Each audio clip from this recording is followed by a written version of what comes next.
Hello, my name is Atul Deodhar. I am a rheumatologist at Oregon Health and Science University in Portland. And I'm going to speak about a poster that I had at this ACR 2023 meeting. This is Be Agile study on Bimekizumab, which is an IL-17A and IL-17F inhibitor for the treatment of ankylosing spondylitis or radiographic axial spondyloarthritis. This was a phase 2 study. And the reason what we presented here was a 5-year data on this study. And this is the only study that I'm aware of where the efficacy was looked at 5 years in a non-responder imputation fashion. As you know, most of the drug companies, when they would do a study for efficacy, beyond 1 year, it's almost always observed cases. It's never non-responder imputation. Non-responder imputation is the strictest way you can look at the efficacy, that the patient who drops out for any reason is considered to be non-responder. So this was a big study, despite it being a phase 2 study.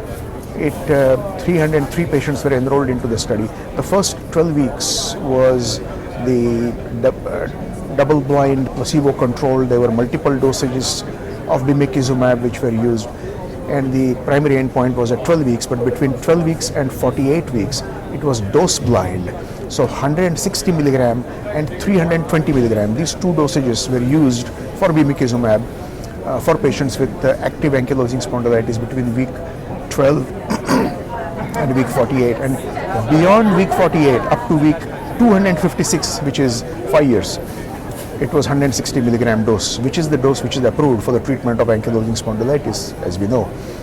So at 48 weeks, the ASAS-40 response was in about 52% of the patients.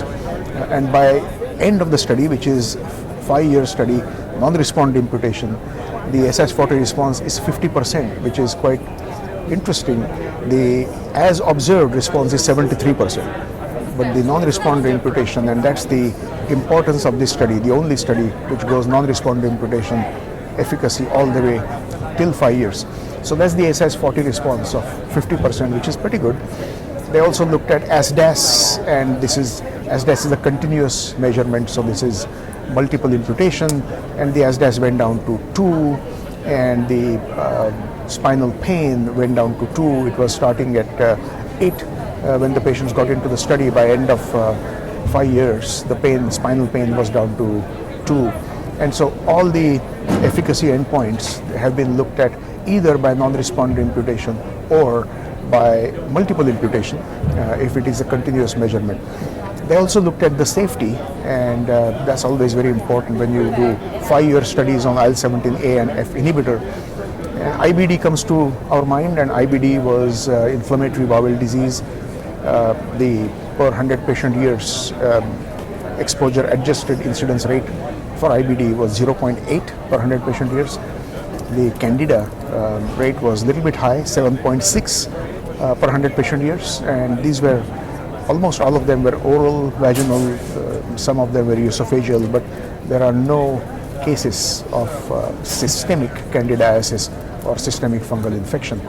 So overall, an interesting end of the course of this study of Be Agile, of Bimekizumab, phase 2 study going all the way up to 5 years, and reporting the data with non-responder imputation, the strictest way one can look at the efficacy. Thank you.